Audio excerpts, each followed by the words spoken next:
Malaquias, capítulo 4. Deixa a sua Bíblia aberta, por favor. Eu quero só fazer um resumo do que falamos pela manhã, porque eu vou dar sequência à palavra, ela é continuativa. Então, se você não assistiu pela manhã, por favor, assista. Ela começa, a parte 1 lá, vai ser cortada depois para a parte 2. Se possível, assista novamente. E se possível, assista 3 vezes. Depois da terceira vez, você começa a entender muitas coisas. E eu estou falando sério. Tem coisas que você assiste uma vez, você não entende nada. Você ouve uma vez, você não entende nada. Aí você ouve de novo. Camila, que bom te ver aqui. Muito bom ter você aqui, tá? É uma bênção quando a gente vai ouvindo, e a gente vai sendo alimentado. E a gente demora que entra no teu DNA, amém? Glória a Deus. Malaquias capítulo 4, de 4 a 6, é um texto muito conhecido, e ele serve de base, o início da nossa ministração aqui. Eu já vou explicar esse texto, o contexto que está acontecendo aqui. Lembrem-se da lei do meu servo Moisés, dos decretos, das ordenanças, que lhe dei em Horebe, o monte de Deus, para todo o povo de Israel. Vejam, eu enviarei a vocês o profeta Elias, antes do grande e temível dia do Senhor. Ele fará com que os corações dos pais se voltem para os seus filhos, e os corações dos filhos para os seus pais. Do contrário, virei e castigarei a terra com maldição. Nós temos aqui pelo menos 3 coisas que a gente pode destacar nesses versículos aqui. A primeira é que Deus está falando com o povo através de Malaquias, que significa o meu mensageiro. Esse nome, meu mensageiro, ele está trazendo uma mensagem. E o conteúdo dessa mensagem, ela começa com lembrem-se da lei. Então Deus está chamando a atenção do povo, para que o povo viesse ou voltasse a se lembrar das leis de Deus, dos mandamentos, dos decretos do Senhor. Então, se Deus está levantando um mensageiro, que foi Malaquias, para dirigir uma palavra ao povo, para que eles viessem a se lembrar, um dos princípios é porque, um dos motivos é que o povo tinha se esquecido das leis, tinha se esquecido dos mandamentos.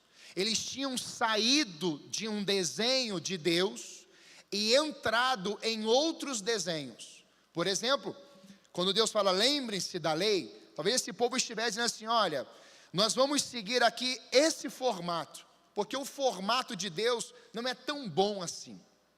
Provavelmente no coração do povo, eles estavam já se acostumando com as coisas de Deus, e poderiam ter pensado, olha, é até bom fazer a vontade de Deus, é até perfeito, é incrível, porque Ele é grande, mas do nosso jeito é melhor. Então Deus está relembrando o povo, e Deus faz isso com a gente. Deus vai levantando os seus profetas, seus pastores, seus ministros, vai levantando vidas, trazendo palavras de orientações, mas sempre apontando para a palavra, sempre fazendo o povo se voltar para a palavra. Joel levantado por Deus, ele vai dizer, voltem-se para mim, assim diz o Senhor. Joel capítulo 2, de todo o coração, não rasguem mais as roupas, mas rasguem o coração. Então há um convite, e um convite de novo, e um convite repetido da parte de Deus, para que o povo viesse a se voltar para o Senhor. A segunda coisa, é que ele mostra exatamente para quem ele está falando isso, é para o povo de Israel. Então vocês vão se lembrar da lei, mas esse recado é para o povo, ou seja, para a igreja, é para Israel, é para o seu povo. Não tinha a ver com as pessoas que estavam vivendo uma vida promíscua, uma vida de iniquidade. Ele está falando para o seu povo. A terceira coisa que eu entendo é que ele está mostrando que ele levantaria também um profeta para o futuro já com uma mensagem. E essa mensagem é o que nós vamos falar hoje aqui. Havia um conteúdo, porque esse povo está ouvindo da parte de Deus, do profeta Malaquias, para que eles viessem a se voltar para os seus filhos, se converter com o coração dos filhos, e os filhos se converterem ao coração dos pais, porque havia divisão em Israel, havia uma divisão nos corações, e a Bíblia diz, Jesus vai falar que uma casa dividida, ela não fica em pé. Então, se a tua casa quer crescer para cima, porque há o crescimento para baixo também, ou seja, de profundidade, de busca, de entrega, para uma casa crescer para cima, ela precisa estar sustentada sobre a rocha. Ela precisa estar vinculada no eixo central, na pedra angular que é Cristo. Então, isso evitaria o quê? Maldição sobre Israel. Seguindo esses conselhos, seguindo essas instruções, a maldição não alcançaria o povo de Deus. Amém até aqui? Então, diante disso, eu trouxe um desenho, para você compreender, eu falei isso pela manhã, é um desenho muito lindo, foi pintado por uma pastora lá no retiro onde eu vou do Bambu, e ela pintou esse desenho aqui em menos de 1 hora, só que quando ela começou a pintar, eu falei assim, meu Deus, essa mulher vai chegar aonde? Não dava para entender, e desenhista é uma safra diferente, é um povo estranho, é verdade? É um povo estranho, porque ele vai começando a pintar, tem desenhista que joga uma lata de tinta, o outro começa a jogar o pincel, o outro vira o quadro, e você não consegue entender na hora, e às vezes não consegue entender nem depois, mas aquele desenho já estava dentro do desenhista. Deus, quando Ele planejou a humanidade, Ele planejou o homem, Ele desenhou primeiro dentro dele, para que ninguém viesse a roubar o projeto dele. Deus, Ele não planejou você com um acidente causado na terra, ou colocou você na terra por causa de um acidente. Você não é um acidente. Glória a Deus. Você faz parte de uma obra de Deus, de um desenho de Deus. Eu tenho que agarrar essa palavra. E por meio disso, Deus desenha. Ele constrói algo, Ele faz algo. Então Ele coloca um desenho. E aí, quando nós estamos dentro desse desenho, é tudo bom, é maravilhoso. O problema, amada igreja, é que nós saímos do desenho, nós saímos do molde, nós saímos da regra, nós saímos da lei, nós saímos dos mandamentos, dos decretos e da obediência, e passamos a dizer, o meu desenho vai ser melhor que o do arquiteto. Tem gente que é tão assim, estranha, que o arquiteto faz um projeto maravilhoso, a pessoa não sabe desenhar nenhuma casinha no papel, faz assim, ficou estranho, ficou esquisito, não sabe desenhar nem nada, é assim ou não é? Tem gente que se acha, e Deus está falando assim, olha, o padrão está aqui, o modelo está aqui, é por isso, irmãos, que Deus estabelece um padrão familiar, e o padrão familiar não veio da terra, o padrão familiar é um desenho de Deus no céu. A terra não conseguiria promover, elaborar, construir a família perfeita. Um casamento abençoado. A terra produz terra. Só que Deus vem falar assim, olha, eu tenho um desejo, eu tenho um desenho, eu tenho um projeto e eu vou colocar esse projeto na terra. Aí Deus padroniza isso. Então o desenho não está aqui embaixo, o desenho está lá em cima. Então nós temos Deus Pai, nós temos Deus Filho e nós temos Deus Espírito Santo. É a família perfeita. Então quando a terra quer copiar o desenho perfeito, ela tem que estar vinculada em quê? Em Deus. Ela tem que estar vinculada ao desenho do Senhor. E eu te pergunto hoje, será que nós estamos dentro desse desenho? Você precisa se perguntar. Será que você como marido está dentro do desenho? Como marido, homem? Será que você, esposa, mulher, está dentro do desenho que Deus estabeleceu para a mulher, para a esposa? Será que você, filho, está dentro do desenho que Deus estabeleceu? Será que a sua família, ela está dentro do desenho que Deus arquitetou e desenhou? Porque o povo, nesse contexto, não estava. Esse povo havia passado por momentos desafiadores. Mas olha o que eles estavam colhendo. Colheitas escassas. Esse povo estava colhendo uma economia instável. Esse povo estava desenvolvendo casamentos mistos com pagãos. era proibido casar um judeu ou um israelita com pessoas de outras nações, era mistura, isso era proibido, ainda mais aqueles que adoravam outros deuses. Lembra de Salomão? Deus veio falar assim, olha, não é para se envolver com pessoas de outra, vamos colocar assim, de uma outra visão espiritual, não pode, vai dar problema. Aí Salomão vai lá e se envolve com 300 concubinas, que eram princesas, e os seus pais eram idólatras. E aí Salomão começa consagrando o templo e termina a prostrar diante dos deuses de Baal. É por isso que tem um desenho, amada igreja. É por isso que tem um formato, é por isso que tem a lei, é por isso que tem os mandamentos do Senhor. E quando nós saímos, isso aqui acontece. Os casamentos pagãos, o que veio gerar filhos dentro do paganismo, filhos que começaram a buscar idolatrias, contaminação do sacerdócio, está nesse tempo aqui, pessoas que pegavam os animais com pata quebrada, com bico quebrado, com algum defeito e colocavam no altar, e o sacerdócio daquele tempo aceitava isso, não, está tudo bem, eles vendiam os bichinhos com defeito, né? E as pessoas compravam, iam lá e ofertavam. Só que Deus estava vendo como que estava o animal, como que estava o coração, o que eles estavam, como, tudo. Porque o que importa não é a oferta, o que importa é como você entrega, a motivação do coração da pessoa. Então, diante disso, o sacerdócio estava corrompido. Opressão dos pobres. Tem pobre? Vão matar. Tem pobre? Vamos pisar. Vamos fazer dos pobres escravos. É isso que está aqui. Falta de apoio no templo, descaso generalizado para com Deus. E aí nós temos um declínio radical em Judá na visão espiritual. Ou seja, esse povo, ele está saindo do desenho de Deus e por consequência as tragédias chegaram. E o que Deus faz? Deus levanta Malaquias. E é nesse contexto que Deus vai levantar Malaquias para dizer o quê? Olha, tem como consertar.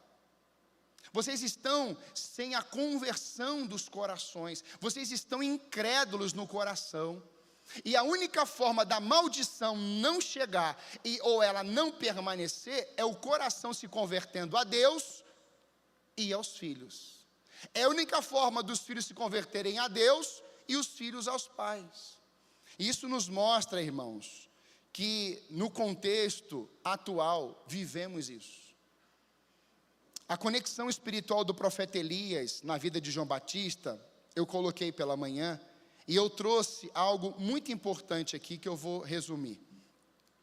Quando Deus levantou o profeta Elias, ele foi o profeta que, junto com Moisés, os que mais realizaram obras, sinais e maravilhas no Antigo Testamento. Não tem outro.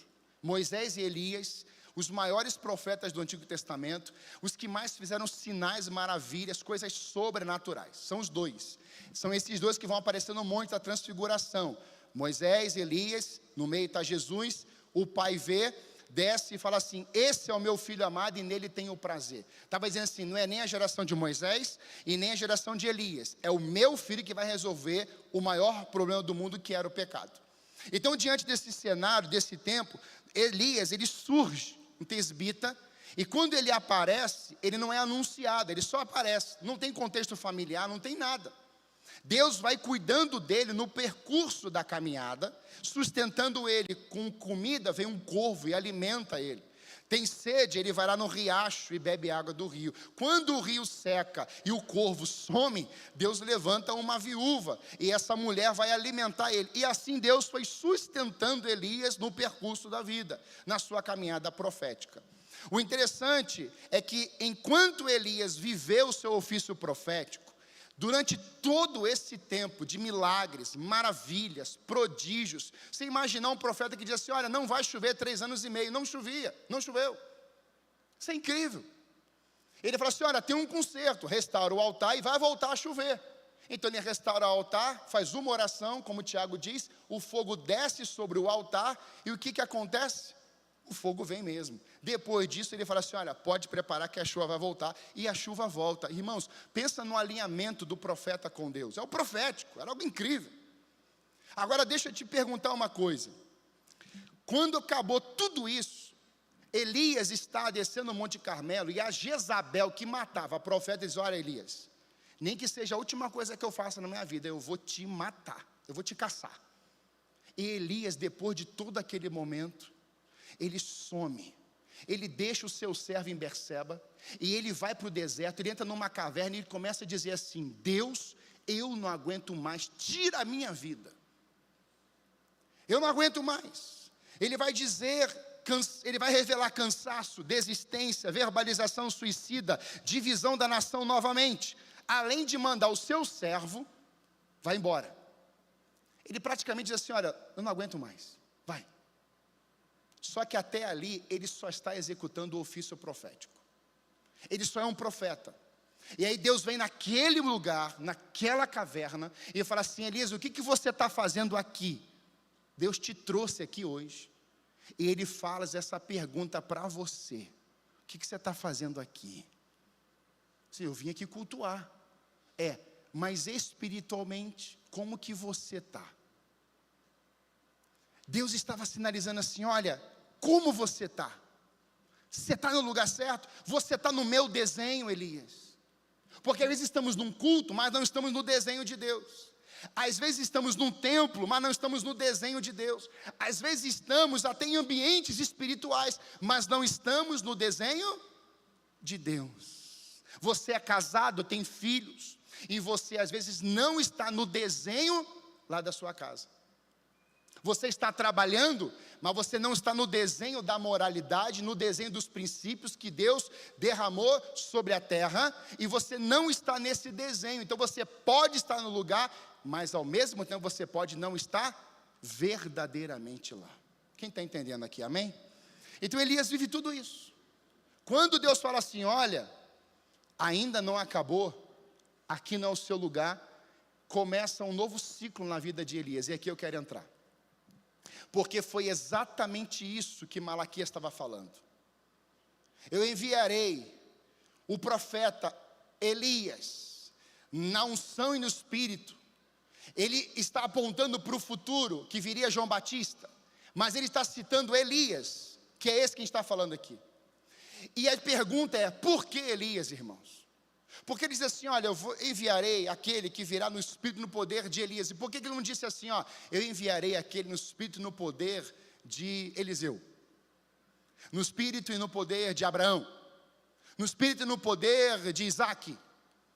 É porque tem algo que aconteceu na vida de Elias que você e eu não precisamos viver, que é darmos um ibope, irmãos, por causa da unção, a milagres, maravilhas, a tudo isso só, e não formarmos um discípulo.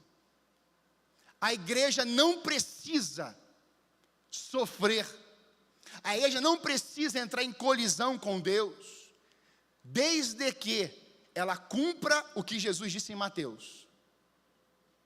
Elias, ele está operando nos milagres, maravilhas, mas ele não estava sendo aquele discípulo, aquele homem que Deus estava querendo que ele fosse e formando sucessores. É só depois desse momento na caverna que Elias vai ter um encontro poderoso com o Senhor. Veja, ele já era profeta, boca de Deus, ele denunciou o pecado, fez tudo isso, mas até ali ele não tinha nenhum discípulo. Ele tinha um servo. Ele não tinha ninguém que chamasse ele de pai. E depois disso, amada igreja, ele começa a caminhar com força na vida de Eliseu. E aí, esse período vão durar quase 7 a 10 anos, segundo estudiosos. O final do ministério de Elias tem esse tempo. E quando Elias, ele vai vivenciar esses últimos anos, sabe quantos sinais Elias fez? Diga: nenhum. Fala para o teu vizinho, ó, nenhum. Diga assim, ó, para você capturar. Durante 7 anos, Elias não fez mais nenhum milagre. Agora fala com força: mas ele formou um filho. E sabe, não foi só um filho. Elias, ele não tinha desenvolvido nenhuma escola de profetas, nem em Gilgal, nem em Jericó e nem nenhuma outra cidade. Mas porque ele passa por essa transição do profético para a paternidade, alguma coisa acontece no âmbito espiritual e naquelas regiões. Pessoas olharam agora para Elias e falaram assim: Elias não é só um profeta, que chega, faz sinais, maravilhas e opera coisas sobrenaturais e ele some. Não, agora nós temos um pai. É diferente. Trabalhador, pai de família. Eu vou trabalhar 12 horas. Eu não vou nem, eu vou acordar, já vou sair dos meus filhos saírem para a escola, eu já vou chegar, eles já vão estar dormindo, eu vou viver isso durante 10 anos. Eles não têm um pai. Eles têm um patrocinador. Eles têm um trabalhador, mas pai não. É um pastor que viaja 25 dias do mês, vem na igreja, lança uma palavra, some, não atende ninguém, não faz uma visita, não cuida de ninguém, só quer saber do quê? Vem e vai, mas vai do que vem. E aí não consegue saber o nome de uma ovelha, não consegue saber o nome do povo, não consegue saber o nome de nada. Mas essa pessoa quer ser chamada de pai espiritual, de liderança espiritual. Está equivocado, está muito equivocado. Porque pastor precisa trazer o quê? Como Jesus disse para Pedro: você vai cuidar das minhas ovelhas. Quem está entendendo, diga glória a Deus. Então, diante disso, eu falei que Elias, ele passa por isso, e é lindo, porque no momento em que o Eliseu o vê como um pai, e essa identidade muda, esse perfil muda do profeta para a paternidade, o Eliseu vai falar assim: juro pelo nome, Elias fala assim: fique aqui em Betel, eu vou para Betel. Aí Eliseu fala assim: juro pelo nome do Senhor e por tua vida que eu não te deixarei ir só. Nunca tinha acontecido isso, amada igreja. Nunca. Elias nunca tinha dito assim: olha, eu vou ali. Não, Elias ia. Mas ele foi conversar com Eliseu: Eliseu, você vai ficar aqui quietinho. E eu vou ali em Betel. Você não vai em Betel sozinho, eu vou contigo. Aí ele fala assim: foram para Betel. Ali os discípulos dos profetas foram falar com Eliseu. Elias novamente disse: fique aqui, Eliseu, em Betel, pois eu vou ali em Jericó. Novamente Eliseu respondeu: juro pelo nome do Senhor e por tua vida que não te deixarei ir só. Desceram juntos a Jericó. E agora, Deus envia Elias ao Jordão. Elias repete: fique aqui, Eliseu. Mas Eliseu não aceita, e eles vão de novo para o Jordão. E é lá no Jordão que Elias, ele pega a capa, abre o mar, o rio, e eles atravessam. E Eliseu está vendo isso. Irmãos, filhos espirituais, quem é filho de Deus, que anda com o Pai Celestial, você vai experimentar o mover sobrenatural só por você ser filho. Não é porque alguém está fazendo e fala assim: faz. Não é isso não. Você vai só ver, só de ver, já vai ser uma bênção, amada igreja. Só de você contemplar, só de você presenciar, só de você estar junto, você vai presenciar, você vai experimentar, só de você estar lado a lado. Essa é a palavra que significa discípulo ou discipulado, lado a lado. Discípulos que Jesus escolheu, que andaram lado a lado. O que eles viram? Milagres, maravilhas. Mas foi só isso? Não, Jesus também foi como um pai para eles. Jesus vai dizer assim: olha, eu não tenho mais vocês como servos, mas como íntimos. Irmãos, para ter intimidade, tem que ter paternidade e filiação. Parênteses. Já falei, repito, Moisés anda no deserto. E Moisés não faz nenhuma circuncisão. O que é circuncisão? Era cortar um pedacinho da pele, da parte íntima do homem. No 8º dia, era preciso fazer isso. A circuncisão era uma lei, era um mandamento. E ficava uma marca, a marca da aliança. Amada igreja, eu estou falando tanto amada igreja, não estava falando tanto amada igreja assim, né? Já reparou? Vocês estão gostando da amada igreja? Melhor que eu dizer igreja ruim, né? Não é verdade? A amada igreja não está pegando aí? Amém, vai recebendo aí. Mas eu não falava amada igreja, não é verdade? Agora eu tenho que esse negócio, não ouvi ninguém falar isso. Que coisa, é o Espírito Santo, tá bom? Vai entender que é o Espírito Santo aí. Você é amado, amém? Quem é amado, diga amém. Pronto. Talvez alguém precise ouvir isso, que você é amado, por isso que eu estou repetindo aqui hoje à noite. Mas eu olho para isso e eu percebo claramente que Moisés chega naquele momento, meu TDAH sendo vencido, viu? Voltei, hein? E aí Moisés não faz nada durante 40 anos na vida de nenhum homem. Ao ponto, irmãos, do Jetro, sogro dele, sair com a sua família e ir até aquela região onde estava o deserto e falar assim, viu, trouxe tua família aqui. E o seu filho Rubem, quem vai circuncidar? Moisés fala assim, eu não vou tocar na intimidade do meu filho. Aí a Zípora pega uma faca de pedra e tira o pedacinho da pele. A mulher, esposa, precisou fazer a circuncisão. O que acontece? Moisés não se torna um pai espiritual naquele lugar. Todo mundo morre no deserto. Não chegaram no destino. Qual era o destino, igreja? Terra prometida. Mas quando ele levantou, ele morre, e o Josué aparece. Sabe qual foi a primeira coisa que Josué fez? Chama todo mundo para cá, que todo mundo vai fazer cirurgia hoje. A circuncisão vai acontecer aqui. Antes, aí você lê o finalzinho, você vai dizer o quê? O que Josué diz? Eu e a minha casa. Você está entendendo a diferença? De executar milagres, maravilhas e prodígios, e você participar da família celestial, da paternidade do céu, de vivermos uma comunidade como uma família de Deus. Glória a Deus. Foi isso que eu falei de manhã. Mas a segunda coisa que eu queria trabalhar é que a unção que Elias carregava, ela apontava para o desenho estabelecido por Deus. O que Elias carregava, apontava. Então ele passa por uma transição profética, e agora ele é pai. E isso vem para frente, porque Malaquias vai falar assim, olha, eis que virá aquele, no espírito e no poder de Elias, está falando de João Batista. E aí, isso vai acontecer. A unção, ela necessita cumprir propósito. Isso está em Isaías 61:1. O Espírito do Soberano está sobre mim, porque o Senhor me ungiu para levar boas notícias aos pobres, libertar os cativos e anunciar o ano aceitável do Senhor. Ou seja, o mensageiro continua sendo mensageiro e a unção continua sobre o mensageiro. E isso foi dando continuidade. Deus nunca mudou e jamais mudará, pois seus planos são perfeitos e imutáveis. Deus não muda porque a terra muda.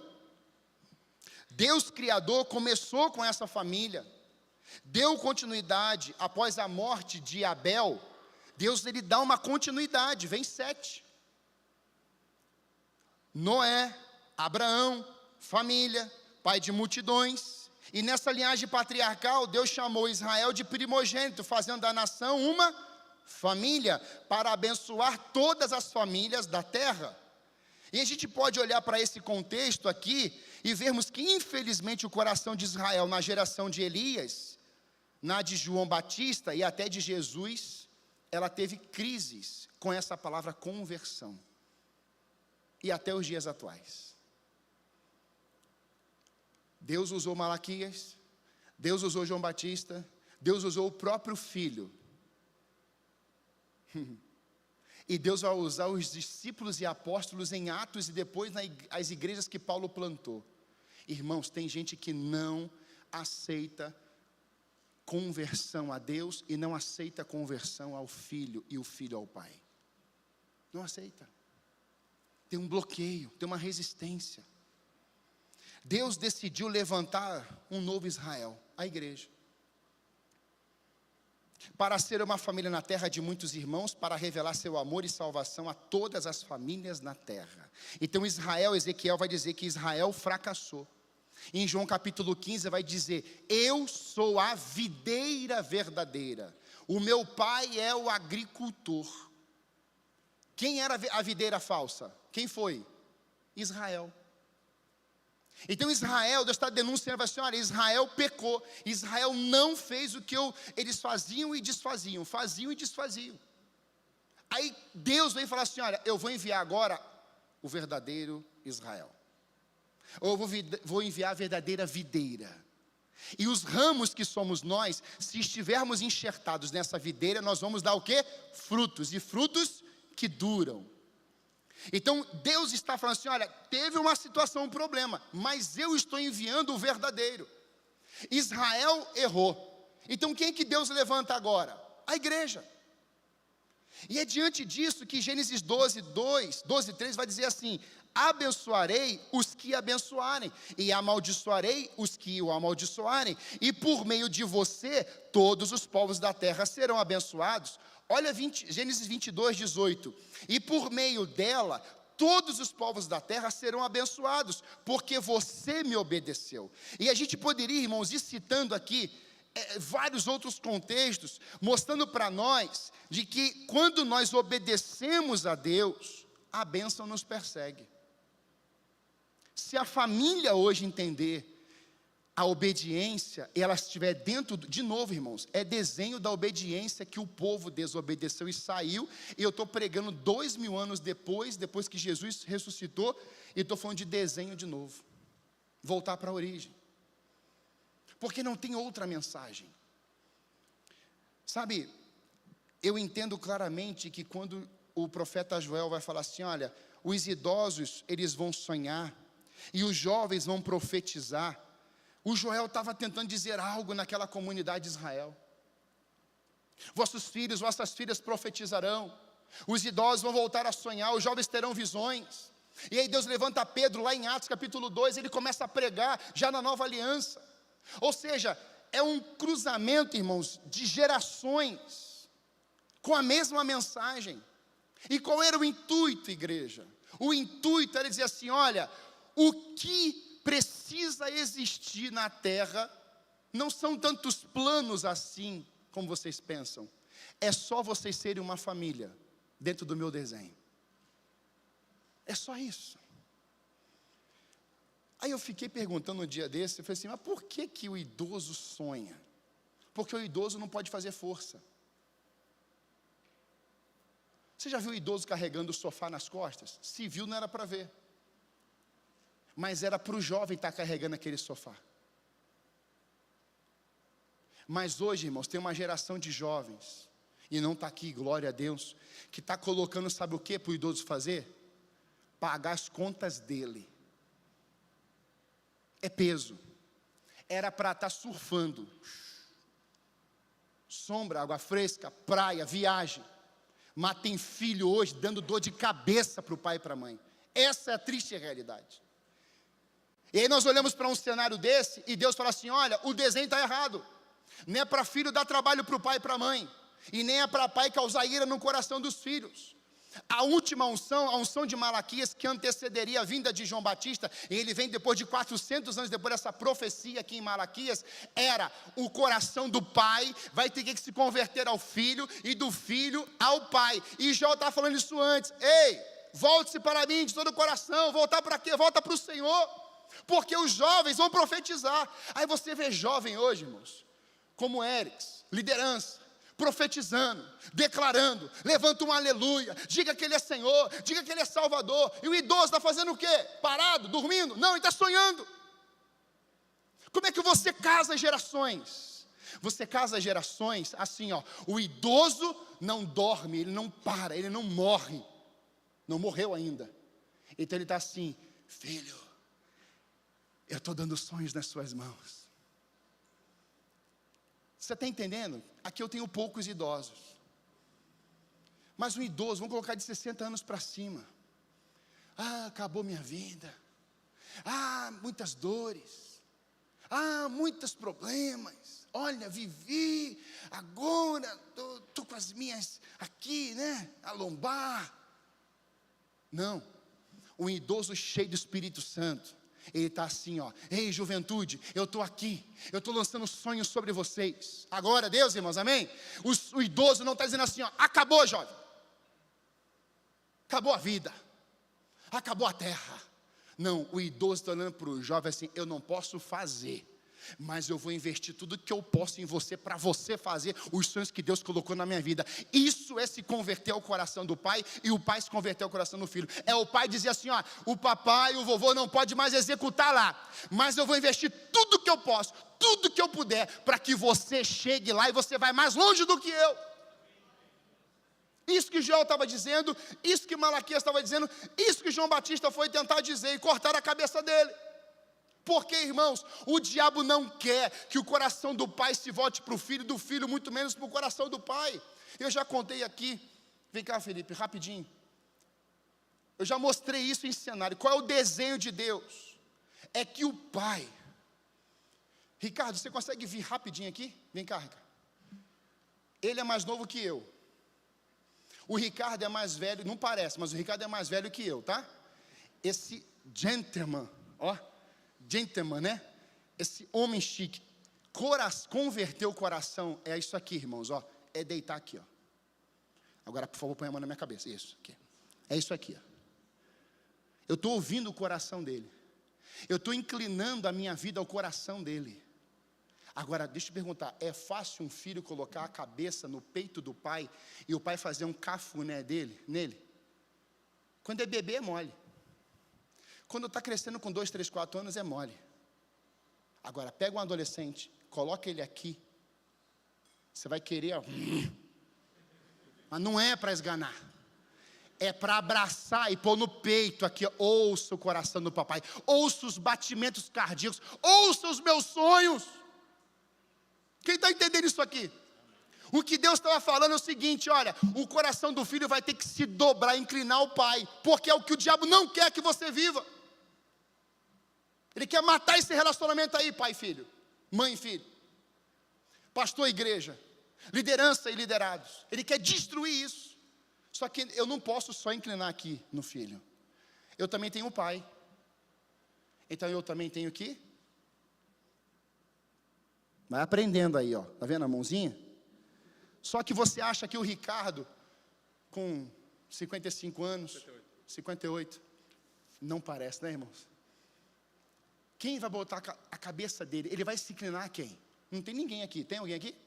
Não. Então, por ele ser meu pai, eu ser filho dele, eu preciso assim, pai, vem cá. Aí eu coloco aqui, ó. Aleluia. Amém. Obrigado. É essa coisa. Tem pais e filhos aqui, papai do sexo masculino e filho, fica de pé. Pai e filho ou filha, só o pai, filho ou filha. Eu quero que se junte rapidamente o pai e o filho agora, vai lá. Fica um do ladinho do outro, isso. Pode atravessar aí, não tem problema.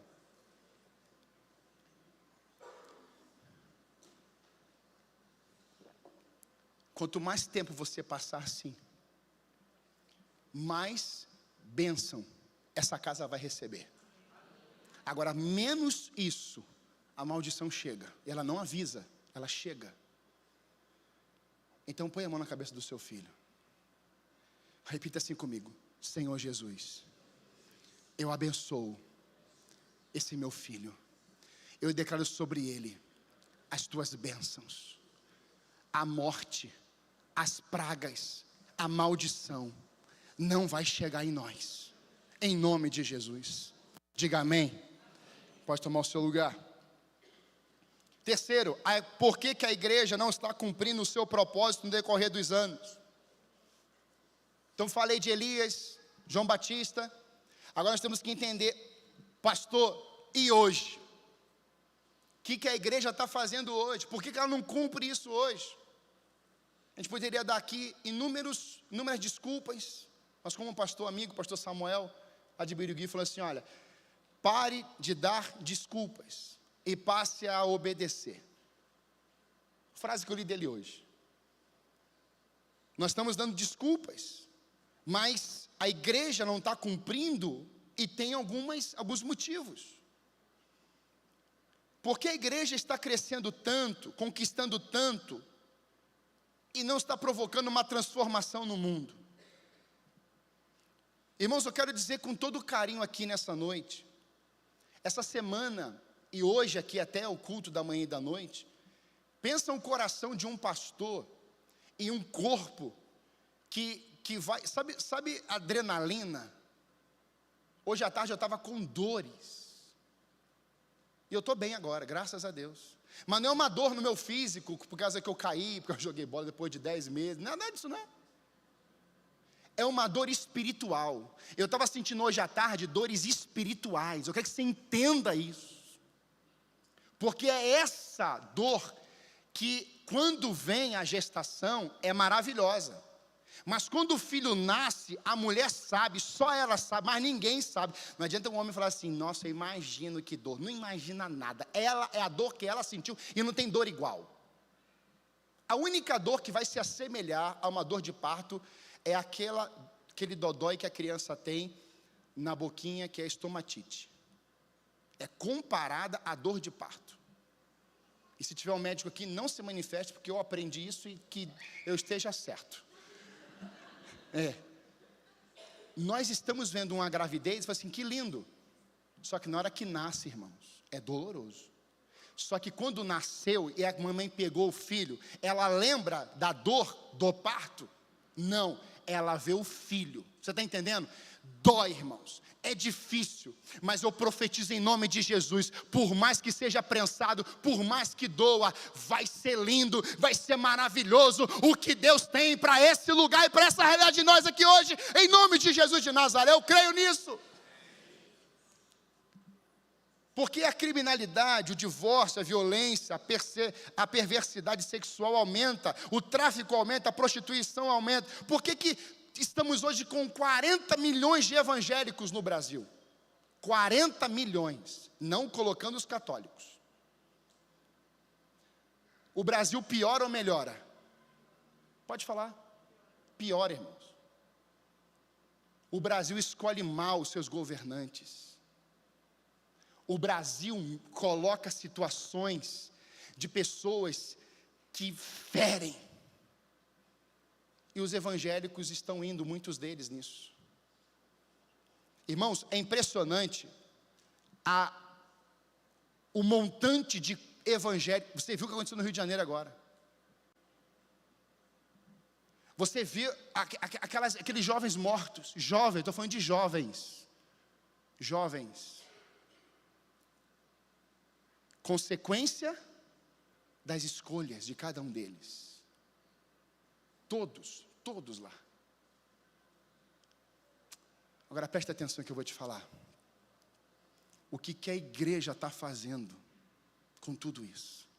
Eu devia estar chorando, gemendo, porque nós estamos lendo às vezes espiritualmente, a gente só está vendo um corpo de um traficante estendido no chão. E ao invés da gente gemer e gritar, a gente talvez esteja dizendo assim, mata mais, morre mais. Há uns meses atrás, início do ano na verdade, ou finalzinho do ano passado, não vou me recordar agora, eu fui fazer o velório de um jovem que a família da nossa igreja, ele era da torcida do Atlético Paranaense, da Fanáticos. Fomos domingo de manhã cedo. Eu estou esperando uma multidão de gente aqui mesmo, perto do Mercado do Mariano. Eu estou falando, eu estou esperando, e de repente está vindo a torcida do Atlético com aquele som todo, descendo a rua. E eu estou dentro daquele lugar esperando, né? Eles pararam, a mãe veio e falou assim, pastor, pode fazer. Agora deixa eu te perguntar uma coisa, o que você prega com um jovem morto, com o irmão dele, que eu não sabia onde é que estava, a família gemendo, devia ter uns 50 da torcida do Atlético lá. O que você prega no negócio desse?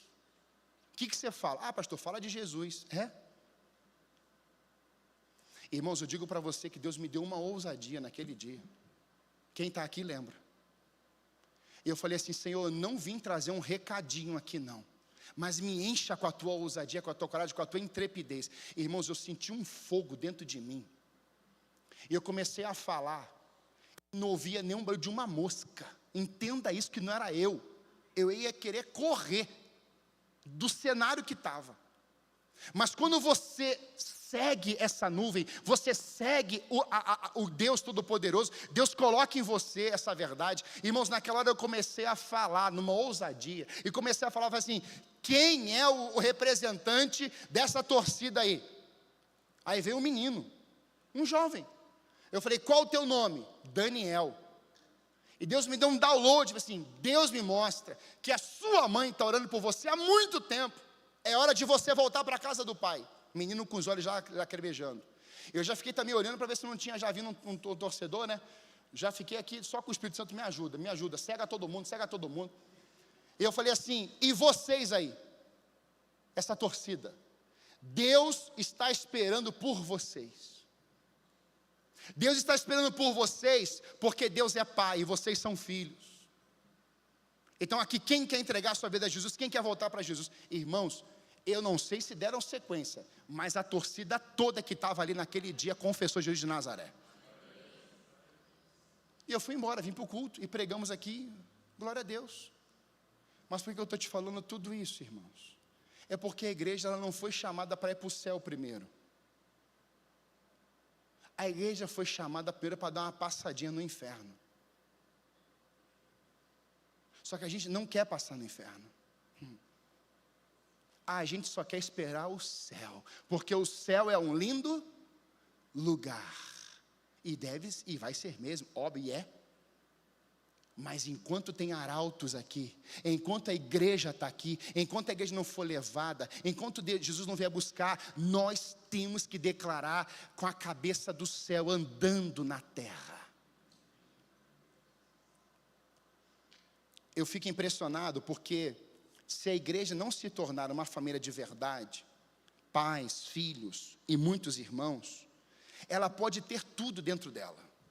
Ela pode ter ministério de homens, ela pode ter ministério de mulheres, ela pode ter seminários, faculdade, ela pode ter tudo, tudo.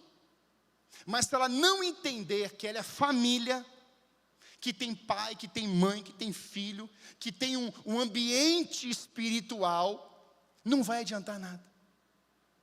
Se você está aqui hoje e você tem uma frustração com a sua família, e você fala assim, eu jamais, aliás, eu estou aqui hoje obrigado. Você acredita que tem gente que vem à igreja, anos, e fala assim, eu não consigo ser família como igreja. Eu já ouvi isso aqui, irmãos. Igreja é um negócio assim, ó.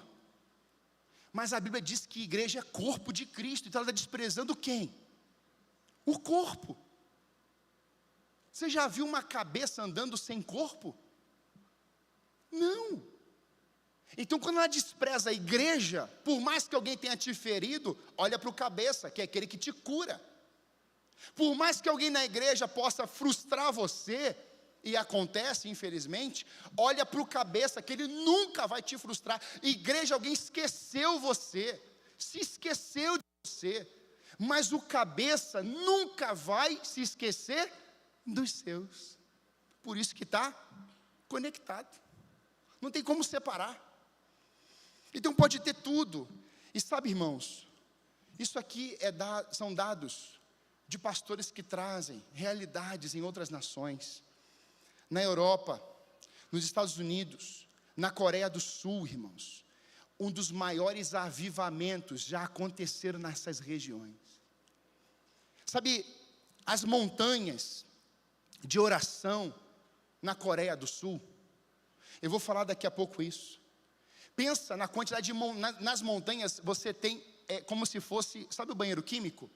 Parece aquilo. É um cômodo que só você consegue entrar ali, mais ninguém. É uma pessoa só. Na Coreia do Sul, isso, irmãos, era uma febre das pessoas fazerem filas nas montanhas e chegando lá e passando uma noite, 2 noites, às vezes ficando lá dias.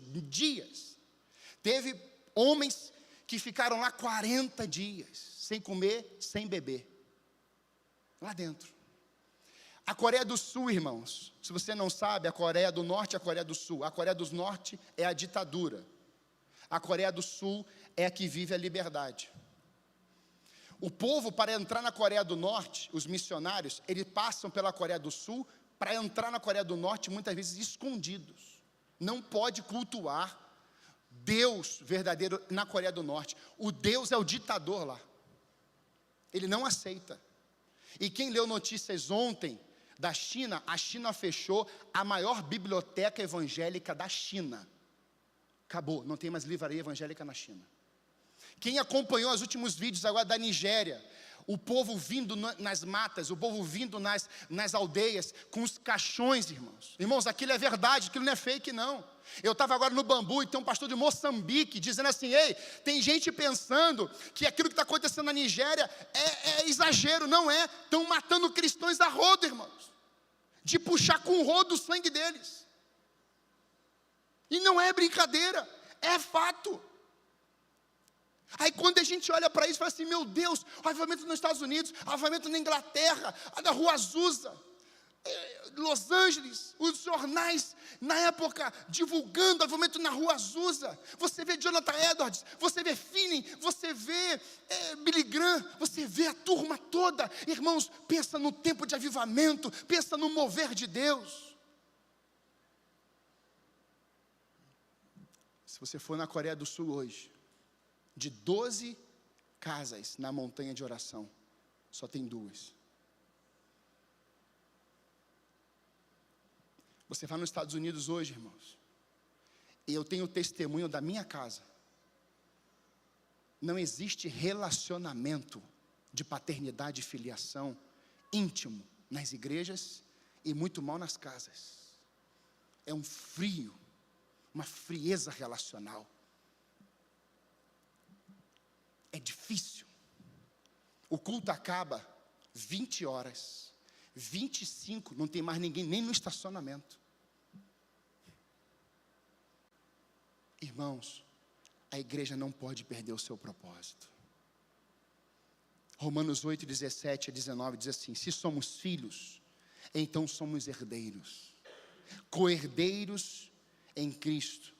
Se de fato participamos do seu sofrimento, para que também participemos da sua glória.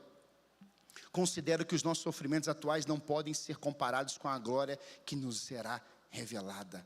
A natureza criada aguarda com grande expectativa que os filhos de Deus sejam revelados. Há uma expectativa.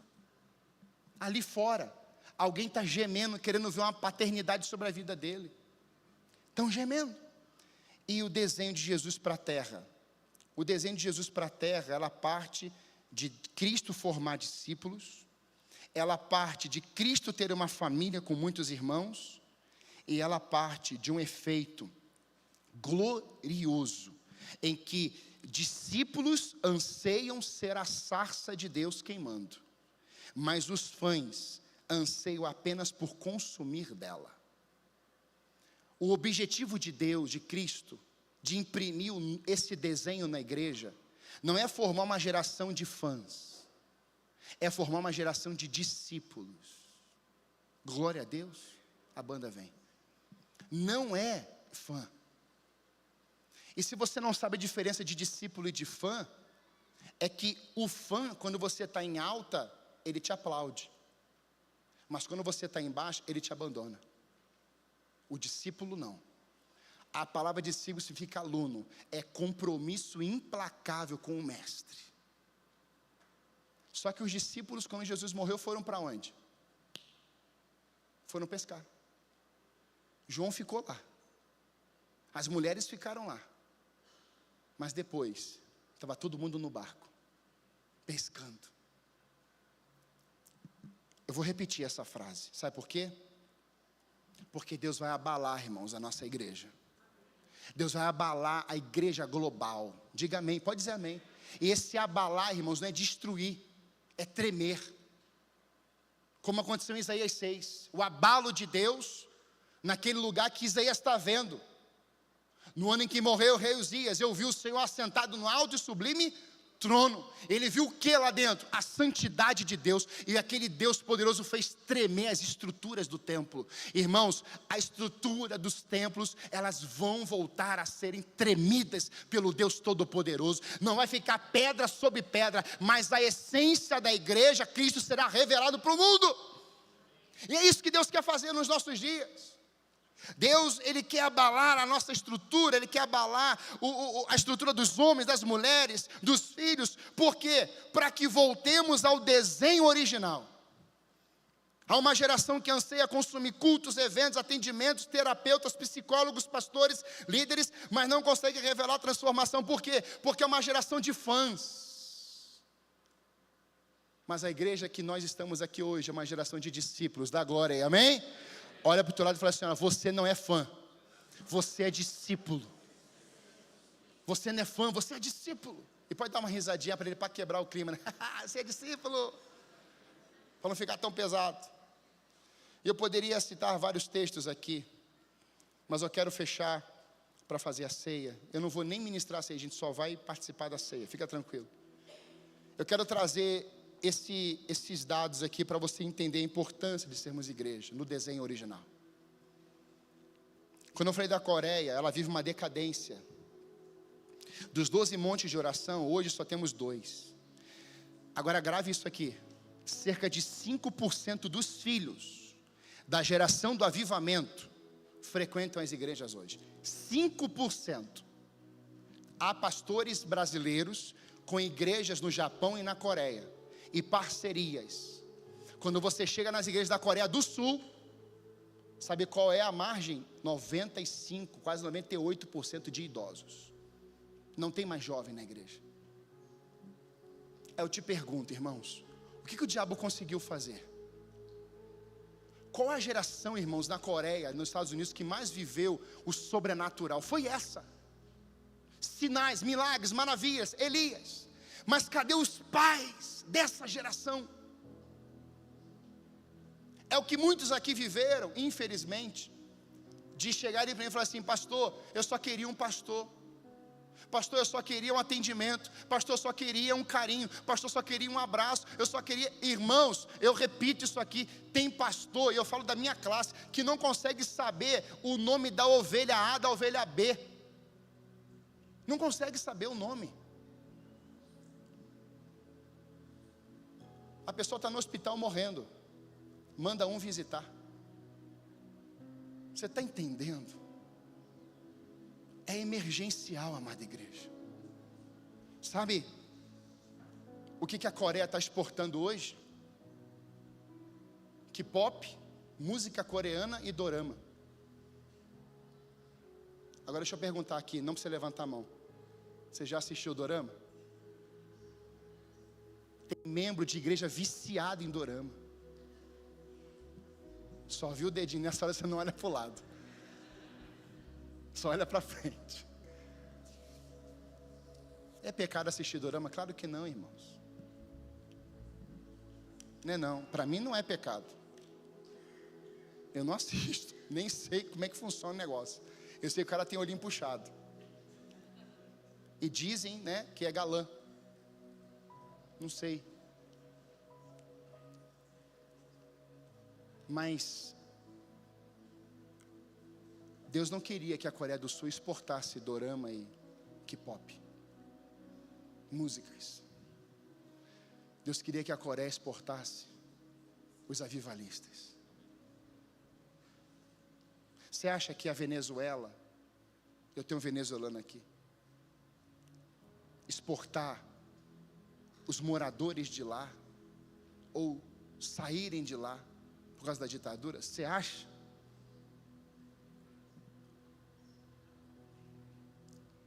Várias igrejas da Venezuela, irmãos, tem uma foto do Maduro na parede. E se não tiver, queima e destrói a igreja. Irmãos, a gente tem que ser igreja de verdade. Isso não tem idade. Qual a idade de vocês? 15? 2 adolescentes. Não tem idade não. É só dizer assim: eu vou ser família. Não é verdade? Não tem idade. É compromisso. Eu já estou idosa, eu já estou lá na minha idade. Não, tem coisa boa aí. Ah, mas eu tenho enfermidade. Isso, dentro do quartel tem um hospital, a gente vai cuidar de você, mas você vai ser, você vai ser um soldado. Você não vai ficar lá na UTI, na maca. pastor, eu tenho lutas. Vamos lutar junto. Vamos enfrentar junto isso aí. Né, Lucas? Está aí, casado, bem sucedido, trouxe a família toda, porque é um posicionamento. Aí você fala assim, pastor, o que a gente faz com tudo isso? A gente tem que olhar para Cristo. Por quê? Porque João Batista foi levantado por Deus num tempo de perseguição do Império Romano, e ele fala assim, ó, tá vendo aquele ali? Aquele é que é o Cordeiro de Deus, que vai tirar o pecado do mundo. Sabe para quem está falando isso? Para os discípulos dele. João Batista, sem realizar milagre algum, sinal algum, ele entendeu a missão. O mestre é ele, eu só estou apontando o caminho. Qual é a função da igreja hoje? Não é ser caminho, é apontar quem é o caminho. Como João 14, 5 e 6 vai dizer, não sabemos para onde irmos. Disse Tomé, Jesus disse, eu sou o caminho, eu sou a verdade, eu sou a vida. João Batista não precisou nem de perguntar, é ele, é ele. A igreja hoje é o João Batista, é ele vai voltar, e enquanto ele não volta, vamos buscá-lo, vamos adorá-lo, vamos junto mãe, vamos junto pai, vamos filho, vamos adorar a Deus. Eu não estou muito afim, não tem que estar afim não, vem, pega ele no braço e leva ele bonitinho para cá, aqui, Deus vai se mover. Então a gente tem que olhar para Cristo.